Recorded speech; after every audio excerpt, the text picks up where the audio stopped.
Happy Monday morning. Welcome to This Is Not Legal Advice on our Make It Happen Monday.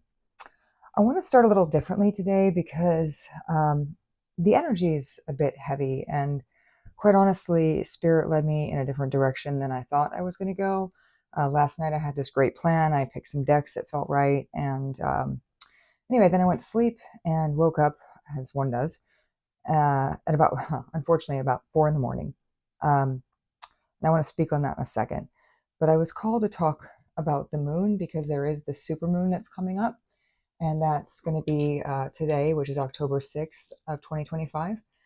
It's going to be somewhere around 11:47, 48 p.m. Eastern Time. It's called the harvest moon and is the first supermoon of the year. So it's a time when not only do we have a full moon, but the moon appears brighter because it's slightly closer to the Earth um, during this time. Now, this particular supermoon is in Pisces and Aries energy. Pisces speaks to the emotional sensitivity and intuitiveness, where Aries energy is more about that action and an interest in taking change, actually making it happen. And this really made a lot of sense to me that this would be happening because if you watched my video yesterday, which I will link in one of these great places up here, I felt that I said that I had felt the last couple of days, week or so off. My energy was a bit off. I've been exceptionally tired, more than usual. I've been waking up at weird times in the middle of the night, very early in the morning, just weird. Going to bed earlier, exhausted, no matter which way you slice it, and just feeling off. And I couldn't really put my finger on why, but I'm starting to understand. I believe that this supermoon is triggering a lot of people, and this is, by the way, I think for a very specific group of my watchers or collective, um, it's triggering a lot of us, I think, to move into a higher vibrational state. So that's great. We love that. It's a positive thing, I think, to develop and grow. I think specifically we are getting to an energy where I was talking to somebody about this yesterday. I would call it divine apathy. Is a term I heard one reader call it divine apathy. And I don't want to say I don't care because I care. It's not that. It's just that it kind of is like it doesn't really matter. Like things are important to me. There are people who are important to me. There are things that I really care about, but there's like this neutrality to it, that some might call apathy. And I think it's a good thing. I do, because sometimes life gets us up and down and all over the place, and this represents more of a stability.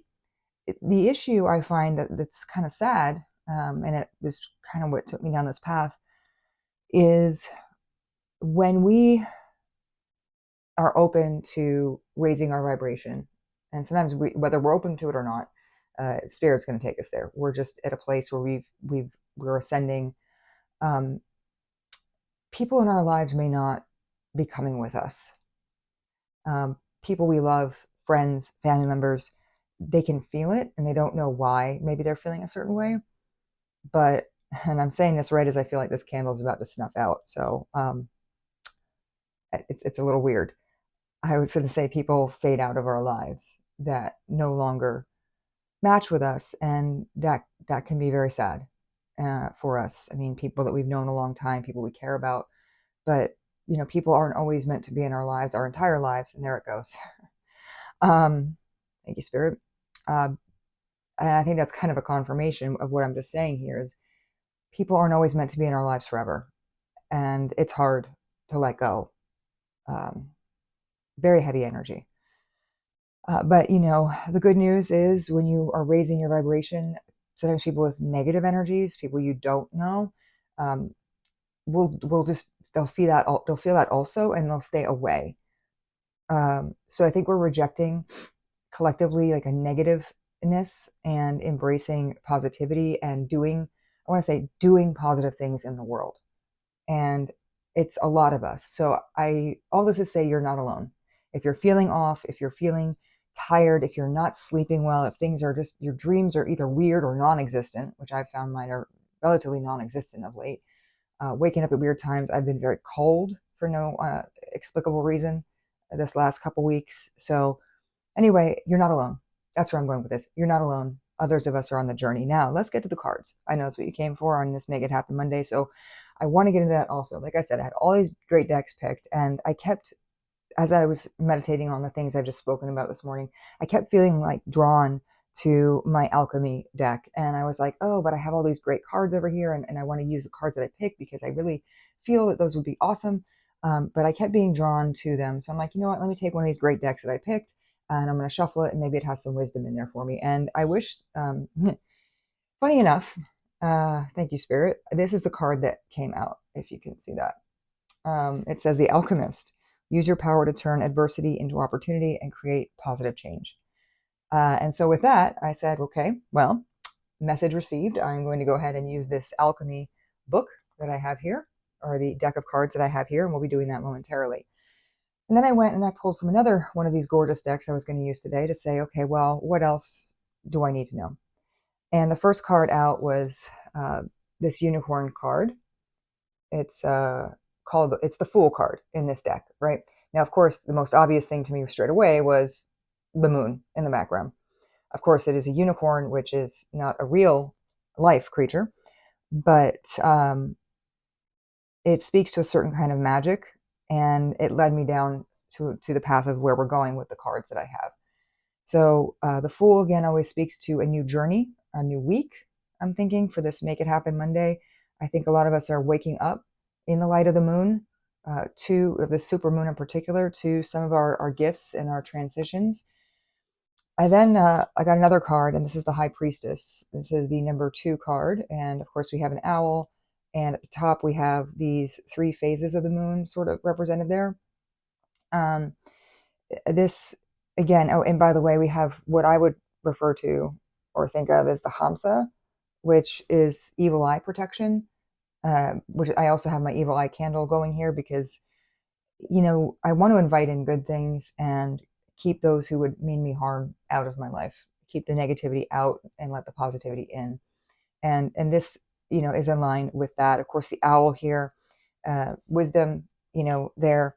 I want to read also briefly from the owl card, the High Priestess in this deck here. I was reading through it, and it says, I trust the path I am on, as I am strongly connected to my inner voice, intuition, and the desires of my higher self. With years of wisdom that have passed through me from lifetime to lifetime, the secrets that are locked within my heart and subconscious are my trusted source of knowledge. The connection between my third eye and heart are strong, and with a steady stream of light flowing between them, they reveal my inner secrets to me. This knowledge guides me forward, so I stay aligned with my higher self and closely aligned with my path.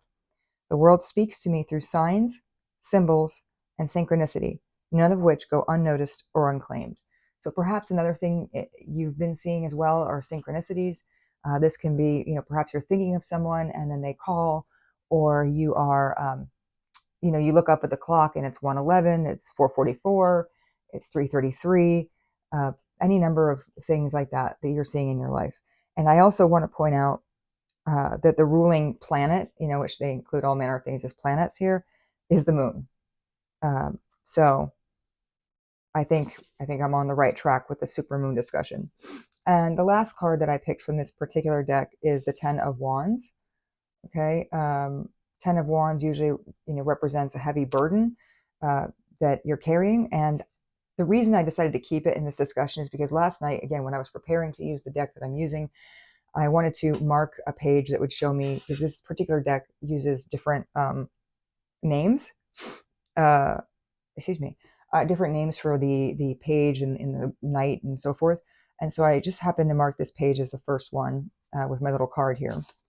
And it's at the Ten of Wands. So I felt this was something important to know. And it says depletion, delegation, and completion.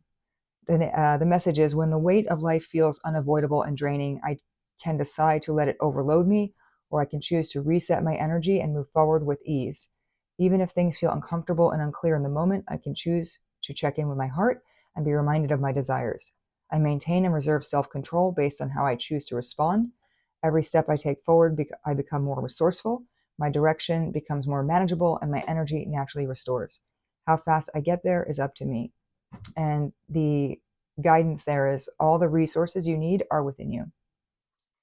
So I think that's, again, further confirmation from spirit that the exhaustion you're feeling, that I'm feeling, um, is something that you can choose to manage in the best way, that life allows you, whether it's by taking a nap in the afternoon or early evening, going to bed early, sleeping in a little bit. If you have, again, this is only if you have the opportunity in your life. No judgment if you don't. But to me, it's about respecting your feeling about things and how your body is speaking to you. It's part of intuition, is listening to your body, and our body will send us signals of what's going on inside, whether it's, again, exhaustion and needing more sleep, or maybe you're finding yourself exceptionally thirsty and hydrating yourself. Whatever it is, I say, listen to that, try to understand it, try to respect it, and to do so without judgment. Because I think it's very easy for us, especially those of us who are type A's, to sit back and go, oh, well, I can't take a nap because I've got bed to do. Listen, the world we live in now, I don't even know if we're going to have jobs in the next, who knows? It's wild out there, is what I'm saying. So just, especially now, it's a lot going on. So don't judge yourself too harshly, and don't judge yourself for judging yourself either. I don't know, I'm calling to say that. All that to say, when I looked at these cards, like I said, I was drawn to then not only the alchemy deck, which I'm going to get to in a second.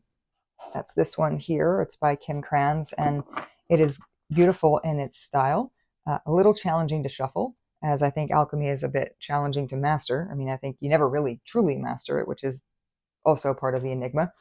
But I was drawn to this deck that I have that's based on the movie The Last Unicorn, which is from the 80s. And I'll sum it up as best I can. This is where the energy got a little heavy for me. And I'll talk about this while I shuffle. The movie is about, well, a unicorn, and she believes she's the last one. She's magical, she's mystical, and she's captured and intended to be taken to this king who tries to collect them for his own personal beef. And he feels like unicorns have somehow ruined his castle, his kingdom, and magic on the whole. And so, in order to protect her, the unicorn, a magician named Schmendrick, which is funny because it's Yiddish for the term itself is Yiddish for someone who's kind of a putz. Case I can't use words to find other words. He is a fake. He's a fraud. He's a kind of a jerk, kind of a, like, not a jerk in a mean way, but kind of like a bumbling dork is the best way to put it. And Schmendrick, throughout the movie, he doubts his magical ability. And despite that, in the presence of the unicorn, when he's put under pressure, he is able to actually tap into his real, genuine ability to perform magic. And he is able to then transform the unicorn into a woman, and they go on a journey to try to see where the other unicorns have gone. And they're accompanied by a woman with them. She just kind of joins, and she's sort of she's not meant to be in the whole crew. She was like a cook at this little traveling circus that Schmendrick was a part of. And she is an alchemist in her own way, in that her very presence and encouragement of Schmendrick amplifies his power as well. So anyway, they go off on their journey. They meet a prince who turns out is, the son of this king who's got the unicorn beef. And you can see where he's falling in love with the unicorn, who's now in female form. And she's deeply sad because she knows she's alone. She doesn't know why she's sad. She forgets who she was. She forgets, when she's in her female, like, physical form, she forgets the magic of who she is.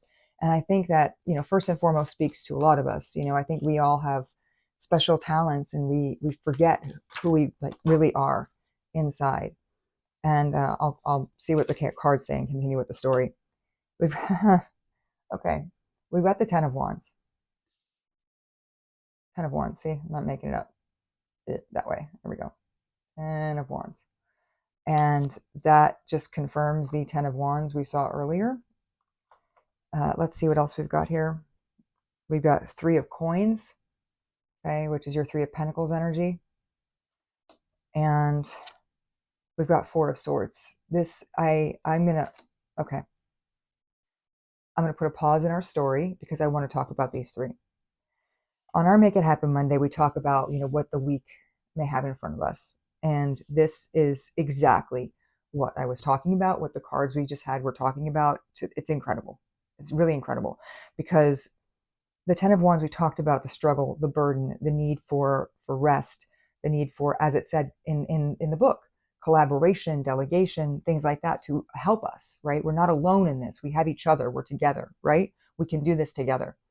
And that is what your 3 of coins is. Your 3 of coins is an energy of collaboration, an energy of teamwork, an energy of really working together. And then your 4 of swords here is energy of rest. See it in the card, you can see it. They're resting, they're sleeping, right? They are healing. And that goes back to what I was talking about with respecting your physical needs, including the need for rest and healing as you grow. So I'm going to set those right there. Also, 10 is an energy of completion, the end perhaps of a cycle. And that's what I'm talking about with respect to this supermoon affecting us all and maybe coming to the end of a cycle and the beginning of a new one in terms of our respective spiritual journeys. The 3 and 4 then are your emperor and empress energy. Excuse me, flip it around. Empress and emperor energy, which is the divine pair, but also represents the totality of the essence of the feminine and masculine energies. So back to our story. Whilst I shuffle. Thank you, Spirit. So as I'm talking to my beautiful listeners, please do like, subscribe, share, whatever you're felt led to do. Again, this message isn't for everybody. It's for a very specific collective, and you'll know if this is for you, if this feels right. So what I was saying is, they're traveling, and the unicorn, who's now in female form, she forgets her magic. She forgets who she was, but she knows deep inside something is wrong, that she's missing something, that even though she's falling in love with the prince, and he's likewise falling in love with her, she's got a mission. She's got something she needs to do, and she's not really sure how or what it is. And as we get to the end of the story, she's challenged by the bull, which is, the devil. In this movie, it's meant to be like sort of a devil, a taskmaster of sorts that the king has deployed to keep the unicorns that he has captured in check. And they're all in the ocean is what he's done with them. And so the bull drives them back. They try to come out by the moonlight in the waves, and the bull comes out and holds them back. And the bull, of course, if we're using it as devil energy, is representative of obsession, of I wouldn't say fear necessarily, but it can be maybe a negative habit. Maybe that habit is self-doubt, maybe a habit of being unwilling to trust your intuition, your magic, your inner magic, if you will. And that is what holds these beautiful, majestic, truly magical creatures at bay. And what they realize at the end of this whole thing, well, I'm not trying to ruin the movie, but to be fair, it's been like 40 some odd years since it came out. So maybe, it's a bit late to have a spoiler alert here. But, even though our lead unicorn, the last unicorn, if you will, is falling in love with this person, he helps her remember who she is, even though it hurts him, because he loves her and he doesn't want her to go be a unicorn. He wants her to stay a woman and to love him. But he knows the most loving thing he can do for her is to let her go and be magic.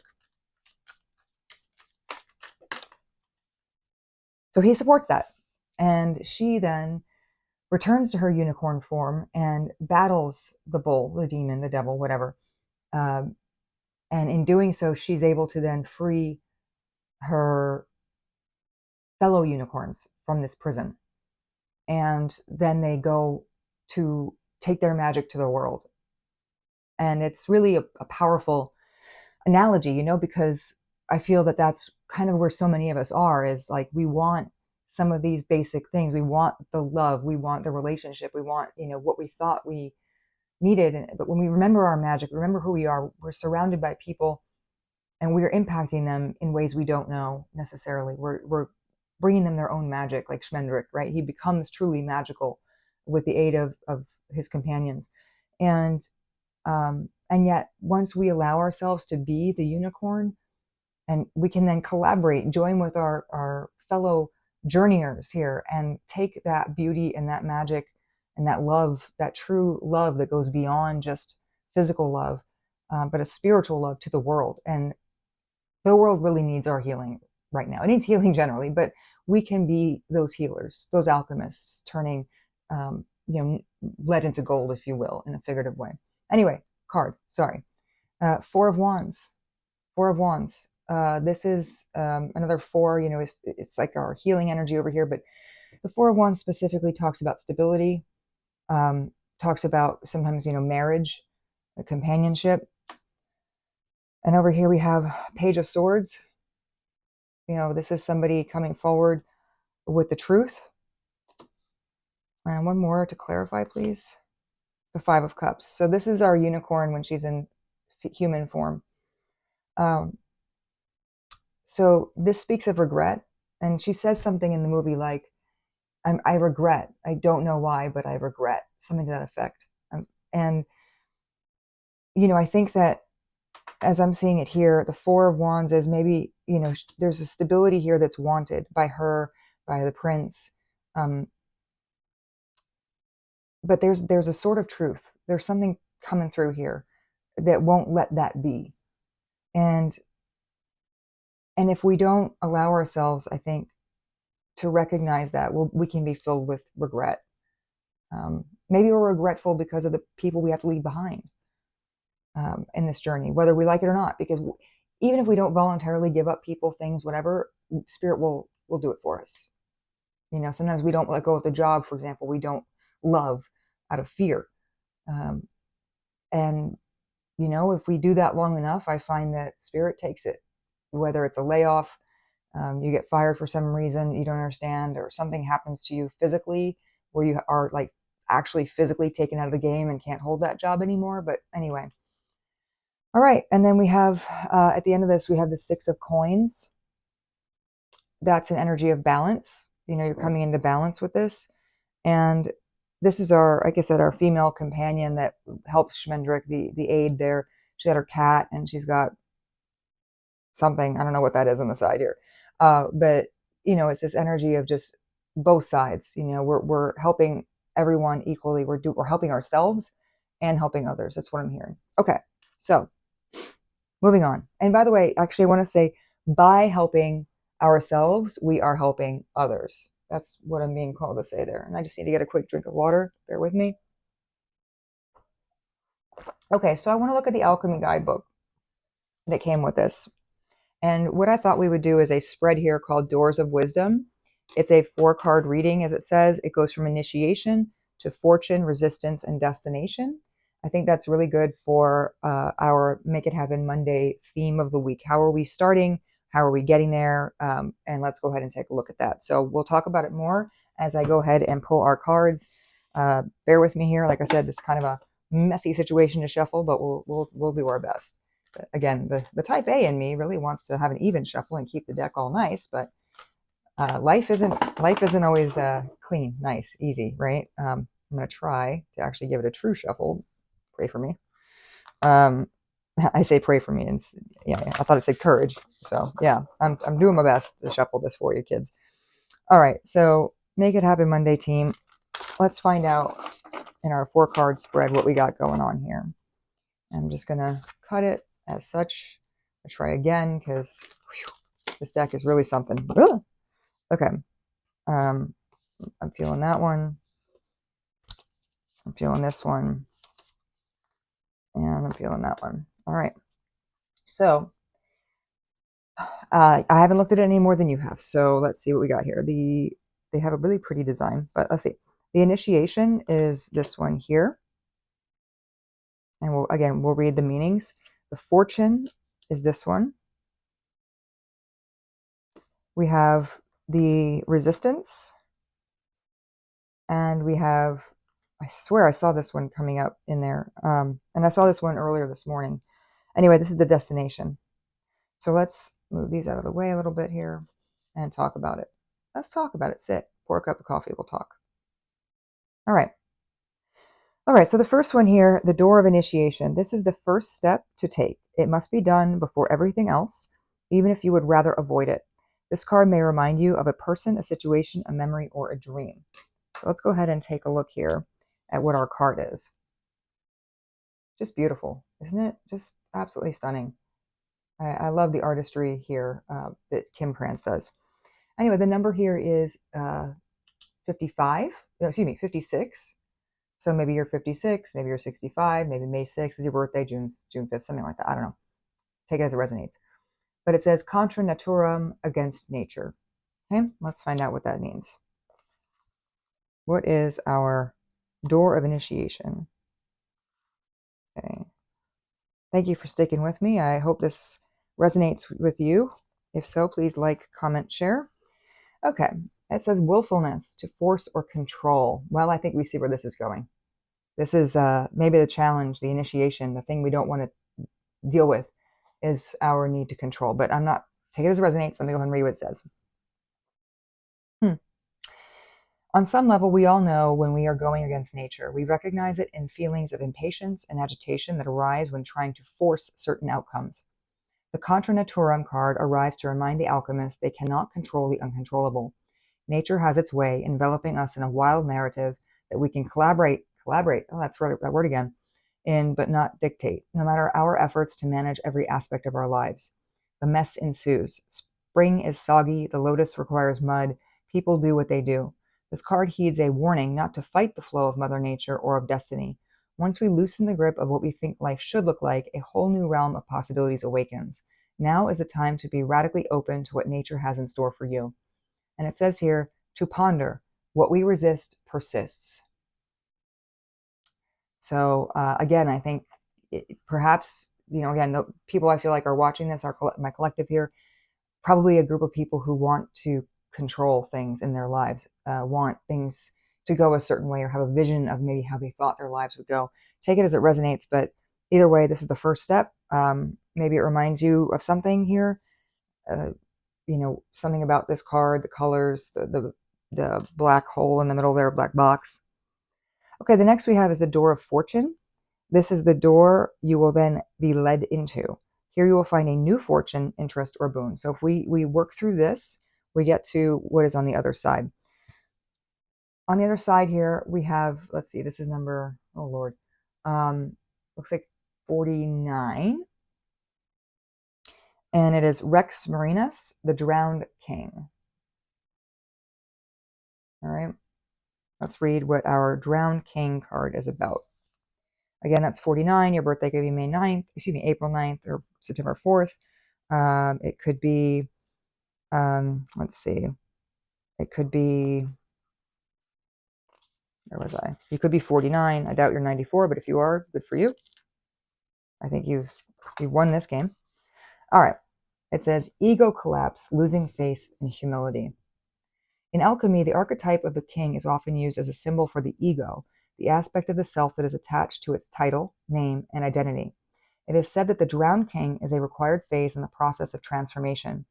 Only through dissolving who they thought they were is the king able to become who they are destined to be, a kind and benevolent leader.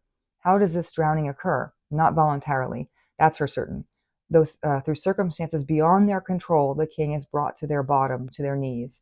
When this card appears, expect a huge blow to the ego, impactful enough that it causes one to turn their life around, prioritizing grace over greed, benevolence over brutality, serenity over selfishness. The drowned king eventually resurfaces as a fully changed, benevolent being. It says to ponder the power of benevolence. Okay, and not to be too macabre about it, but the page number here is 187, which for those of you that know, that is a number that can mean death, murder, something happening like that. Okay, it's a police code if I'm not mistaken. Okay, so I think then we're seeing this is the new beginning, and the new beginning almost seems like an end. The beginning is the end is the beginning. So we have a need to let go of control, and whether it's almost like whether we like it or not, we're going to be the drowned king. And I just talked about that. We can fight it, but it's the universe is going to universe, right? It's going to do what it's going to do, whether we like it or not. We can accept it with grace, We can give to others in our collective. We can stop our cat perhaps from jumping onto this table and knocking everything down, which would be amazing. Or I could let go of the need to control that, and he'll back off on his own because he knows better. Sorry. But the point is, we can't control everything. We shouldn't even try. We shouldn't even bother trying, because we will inevitably, it seems like during this week, find ourselves fighting the current. And we can try, but it seems like it's not going to go so great. Go with the flow is what I'm hearing. Okay, the door of resistance. The door of resistance. This is a new depth that will challenge your ego. Okay, again, the ego. And your willingness to continue. This is ultimately why you may hesitate to take the step card 1 requires. So what is it that's holding us back? Well, here we have number 34. So again, March 4th, April 3rd, maybe you're 34, maybe you're 43. It's called the acetum card, or which stands for vinegar, acetum. I actually like this color. I know it's kind of a mishmash of, looks like almost like watercolor just spilled everywhere, but I think it's pretty. Anyway, let's see what the vinegar card has in store for us in terms of our resistance. I mean, immediately just out of the gate, when I think of vinegar, you know, you think of that like salt and vinegar potato chip, that tanginess. Like maybe this is just a little bit of, you know, holding us back. So let's see, number 34. Here we go. Okay, acidity, distillation, and memory. The tongue knows vinegar. Even the suggestion of receiving a few drops into the mouth reminds us of vinegar's sour and lip-puckering qualities. In alchemy, vinegar serves as an active agent of distillation, fermentation, and preservation. It is incredibly useful when applied in the right amounts and with intention. This said, it can be easily overused, overwhelming the situation at hand. When the vinegar card is present in a reading, it indicates a sour note permeates the laboratory. It is like something from the past is showing up in the present and demanding our attention. Interesting. It is in vinegar's nature to take over, to overwhelm. Be cautious with this material. A little bit goes a long way. As they say, it is productive to look at your past, but not to stare. Such is the complex energy of vinegar. And it says to ponder is the wisdom of the tongue, which of course I would take as speech. All right, so let's put that in the context of our initiation, fortune, resistance. You know, we talked about not wanting to go with the flow. We talked about the death of the ego. And now we're talking about being resistant to this change here, this change from here to here, by the way, maybe by lingering in the past, what we wish had happened, the sting of recognizing that maybe what we wanted isn't what happened, or what we thought we wanted, what we thought was best. But again, we can't dictate, right? We can try. Good luck. Let me know how that goes. Really, truly, I want to know. But you know, even if we think things are kind of going a certain way, I believe it may for a while, but ultimately nature takes hold. Entropy prevails. Okay, our last one is the destination. And it says, the door of destination. This is a vision of the future possibility. It may be hard to relate to this card now, but eventually, as you take the steps forward or toward it, more will come into focus. And for now, it remains elusive, waiting for you. This is the leucosis card, and it stands for lightning. It's card number 13. Now I want to talk about that for a second before we do the actual reading. This is our snake, you know, perfectly coiled. And there's a couple of things here. And by the way, it appears coiled. At first you don't notice it, but it's like coiled around an egg. All right, maybe it's an egg that it's going to consume. More likely, I don't think it's going to lay an egg that big, but I guess anything's possible. You try hard enough. But number 13 is also the card of death in the traditional tarot. And that is a card of transformation. It is the moment, as I heard someone recently in a book say, it's the moment of recognizing that the old will not do anymore. So here, I'm also, with the snake, I'm seeing, you know, snakes, in order to grow, they shed their skin. And that to me is very much in line with the concept of the death of the ego, the transformation via the death card. This is something that truly, I think, is all on point. So let's go ahead and take a look at number 13.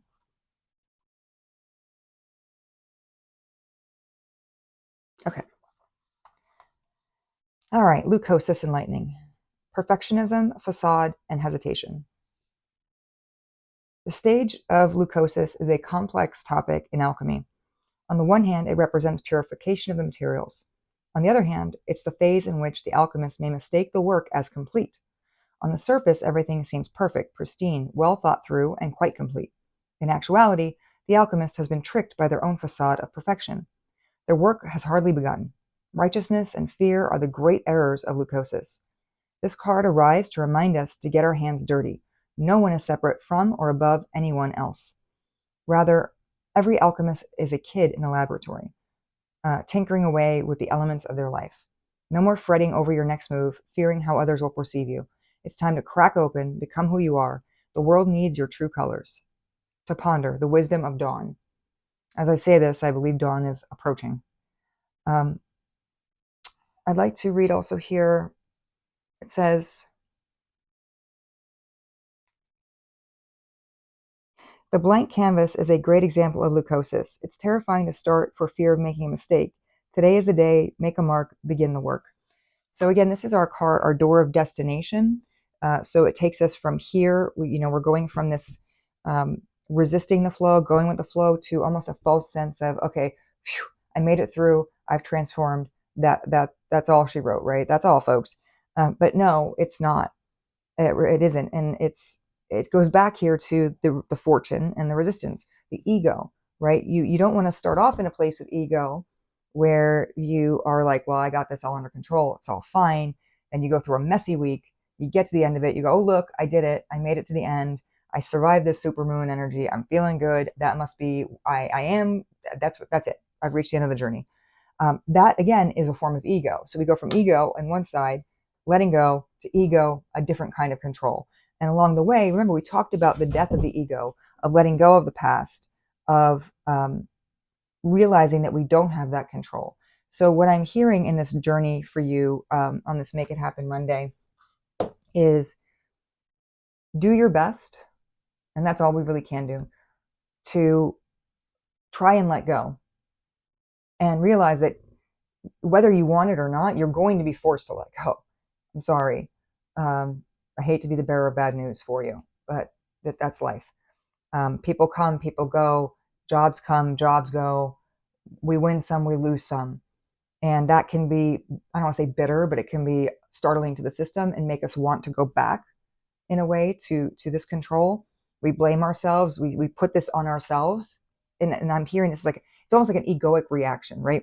We're putting an outcome on ourselves. We believe we have such control over everything going on that even when bad things as we perceive them happen, we blame ourselves and we say, oh, it must be something I did. Maybe it's not. Maybe, you know what? It just isn't. So just let go of the control, even the control that says, good, bad, or ugly, it's my fault. It's not your fault. It's not in your control. You don't have that much power. I'm sorry, you don't. The universe is going to do what it's going to do. And, even if you get to this place where you're like, okay, again, I survived, right? That is also not your doing. Don't think you're complete. Don't think it's over. Because, by the way, there's another supermoon coming up November the 5th and then December the 4th. So we got things coming. We got things. This is not the end. The beginning is the end, right? It all comes together like so. It is not the end. It is not over, and it's ego and nothing more to think that you've done that. So I know this is a kind of a different message for Make It Happen Monday. Again, it is for a very specific collective that I feel like is resonating with all of this. And but I do feel it was what I was called to make.